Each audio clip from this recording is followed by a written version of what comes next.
Hello everybody and welcome back to Hive Prometheus. Today I wanted to go ahead and do a matchup dependent cliff notes. I was asked by somebody in the community to do a shorter style report on specific matchups. I wanted to go ahead and do orcs because I had a pretty tough game yesterday, and the result was favorable, although I had to work really hard to kind of get that result. I was probably making it harder for myself running Crusher Stampede. That's kind of just a list style I've been running thus far. I'll provide the list in the description below, not to use screen time here. The player I ended up going against last night was a newer player. However, he was a very quick study. This was his fourth or fifth game with orcs.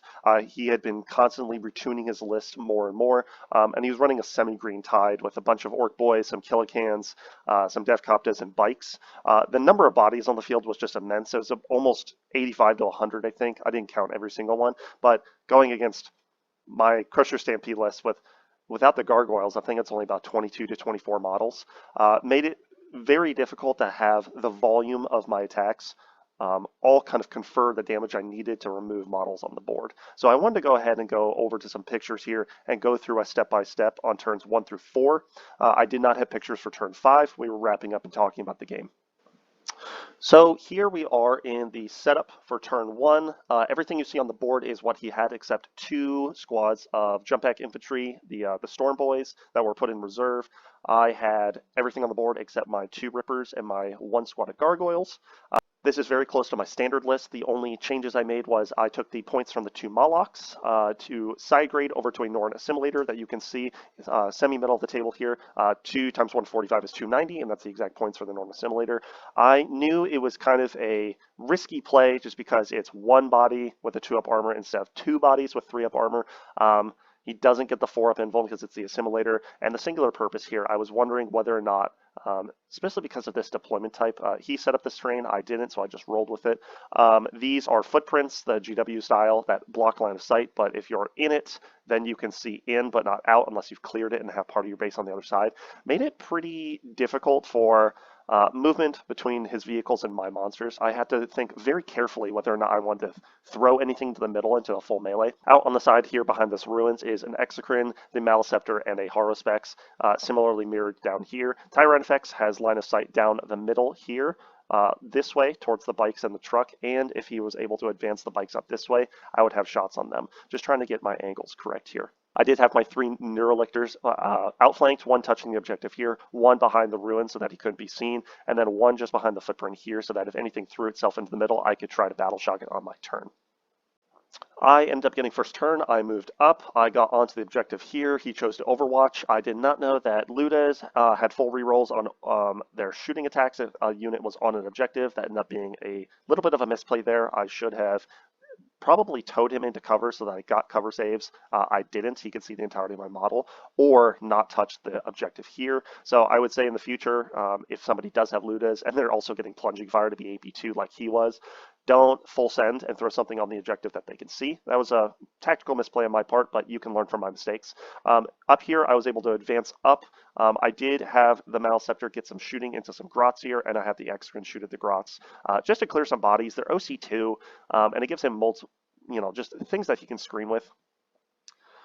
I just need to clear some bodies. They're OC2, which for 40 points I think is pretty crazy. We don't have anything that cheap that's OC2, even with the Neurogons. Just trying to stage myself here so that if anything does full send up the middle that I can react either with the Norn Assimilator. For my singular purpose, I did decide to declare Gazgul my singular purpose target. I thought that was going to stymie his movement and make him a little hesitant to put him in the middle so that I had a countercharge threat and I'd have full rerolls against him. The idea was that I'd have enough crossfire and things to try to fire into him, strip Makari, and then the Norn Assimilator could come in and kill Gazgul. But as long as Makari was there, I don't think it was possible for me to kill him, even with the 10 attacks. He could just pass him off 1 by 1 on the 2-up invuln. I was able to put the Exocrine, the Maleceptor, and the Tyranid into the truck. I blew it up. I killed some of the knobs and the boys that jumped out. They ended up being battle shocked. They moved in with some the bikes next turn.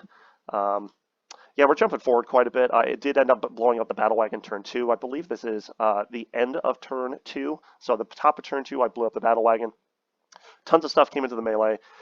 Between the bikes, the Luda shooting, the Killican's melee, and some paltry shooting from the Flamer and the Knob coming into the Maleceptor here. He was able to kill that. He brought my Norn Assimilator down to 10. I had to pull back just because he had so much stuff, and not everything here is vehicle, so I was not going to be able to fire into it with big guns never tire. I deep struck my Gargoyles. I shot at some Grots in the middle. I moved them up 6. I screened the middle. I really couldn't have stuff coming through the middle. I needed to kind of screen out here. So taking the flanks, I think, was a bit of a weakness here on this deployment type because he could just blow anything off the objective, and this was his strong side anyway. And here, I'm kind of just waiting for him to make a decision whether or not he's going to come through the building with these bikes and these boys, but he decided not to. He decided to just go to the middle. He blew his Wa turn. I believe this is Wa turn. Gazgul was not able to advance and charge. He ended up going into the Gargoyles with some shooting and stuff. He had no electable target because in order to get to him, it was an impossible charge. He would have had to move 13 inches, and he was out of 12 inches of anybody here. So I think this was a good play, just making sure that Gazgul couldn't essentially move out of the middle. And on starting on turn 3, he only had a 5-inch movement and then a charge range. And he was using his CP for other things. This, I believe, was end of turn 3. I'm still trying to deal with these kill cans and these bikes. At the end of this next turn, he did deep strike the Storm Boys. He got a cheeky charge to get my Biovore. I tried to overwatch with the Neurotyrant on 2 Killicans and then fights first to kill his Killican. I left him on 1. He threaded 1 3-damage weapon through and killed the Deathleaper. I was kind of upset about that. Gazgul is now engaged with the Neurolictor. I just got to throw something away. I've got to distract him. I got to keep him off my monsters. If my monsters die or Gazgul gets on my backline, it's game over.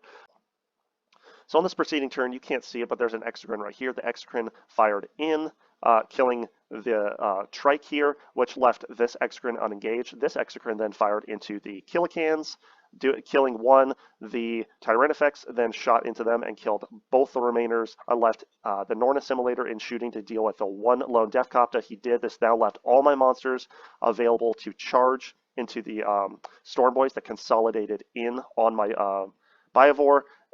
He not killing it in the first combat, but the Killican did. I then charged all 3 of my monsters in the back line into the boys to retake my back objective for primary and get and to kill these 2. My Norn Assimilator tried to make a move on turn 5. He overwatched because of 48 inches on the Ludas. He threaded 1 through. I didn't have a CP to reroll it. He did the last 2 damage, and I was just like, all right, Norn Assimilator's gone. I was originally trying to use it to go into Gazgul in the middle here. I was able to move and charge my Haruspex into the middle to clear about half the infantry here, and I thought on the next turn I'd be able to kill them all. He beat me on primary by 5. It was 45 primary for me and 50 primary for him, but he had 1 turn on turn 4 where he scored no primary, and I was able to score some on all turns. So, ending score was 89 to 86. This, I would have to say, was my sweatiest game of 10th, especially with the list that I felt like I was playing down because I had so much invested points-wise into the Norn Assimilator, and if he wasn't going to do anything, then I kind of missed out. I really missed having the 2 Molochs instead. That's why I think that the standardized list with the 2 Molochs is the way to go. Just so that I have an extra body. I could have deep struck out here and done some mortal wounds. It would have taken some of the Ludus pressure off of my backline, and maybe he would have shot the back. I also in this game, admittedly, forgot to bring in my Rippers. Luckily, I did not draw engage on all fronts or investigate signals, so I didn't lose any secondary points there. But I also told this opponent that this being his 4th game, there wasn't going to be gotchas, and I was trying to play honestly. So I forgot to bring my Rippers in, which is another little misplay, but it did not end up losing me the game, so that's all right. As you can see by the pictures there, I think the important part for orcs is really kind of pre-measuring and knowing the distances that the advance and charge range for most units is. For Gazgul, it's 5 plus an advance. Let's say he gets lucky. It becomes an 11-inch move plus a charge. Let's say 9 inches is about a 48% chance with a reroll if he's going to use the CP on that. So 11 plus 9 is 20. So as long as you're about 20 inches or so away, statistically, you're pretty safe because he needs a 6-inch advance, he needs a 9-inch charge, and that's only a 48% chance with a reroll. So 20 inches is pretty safe for Gazgul. For the other things like the bikes or anything that moves 6 like the Killicans or the truck that and the battle wagon that moves 10 or 12, You especially don't want those getting into you because they are vehicles, they can tank shock, they have the wrecking ball, it's a strength 10 weapon, they can roll 10 dice, and if they're going into something with a lower toughness, they roll 2 extra dice. So 12 dice on a tank shock on 5-ups on average is 4 mortals. Those I was especially afraid of because mortals into my monsters would just take them out quicker. And on the Wa turn, anybody within 12 inches of Gazgul gets lethal hits. So I couldn't have a lot of bodies near me, a lot of attacks, or vehicles. So I kind of had a cascading order of operations. I needed the vehicles gone. I needed the things with high OC gone. I needed the number of bodies or the number of attacks on the board lower if they're going to go into my monsters. And then eventually I needed things not engaged. So I was doing my best to fire at things that were vehicles with big guns to retire. I only used swarm guided missiles once so that I could have the Exocrine that did not move to get heavy.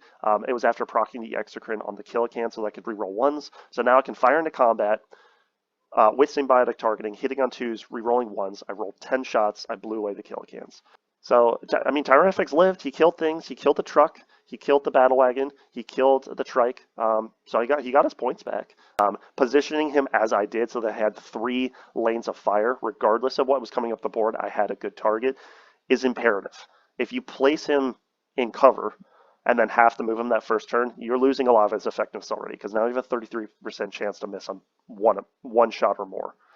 But yeah, I think orcs for us are one of our harder matchups because unless you're playing Vanguard and you're able to alpha strike them first, or unending swarm and you're able to screen and they kill 10, 20, 30 gargoyles or gaunts first, and then you can swarm the board and out primary them, Crusher Stampede has a hard time into melee armies. So I think this is sort of a template of the style of gameplay that you need to have against Custodes, World Eaters, Orcs. If I'm missing any other heavy melee armies that have an advance and charge potential or a high threat range, either with scout moves or the sort, you do have to play more reserved, which if you've played Synaptic Nexus or Invasion, that's kind of this play style anyway. This is not how I'd want to play Crusher. I kind of want to run out and kill things and get into the middle and explode, but I actually did not auto-explode any monsters this game.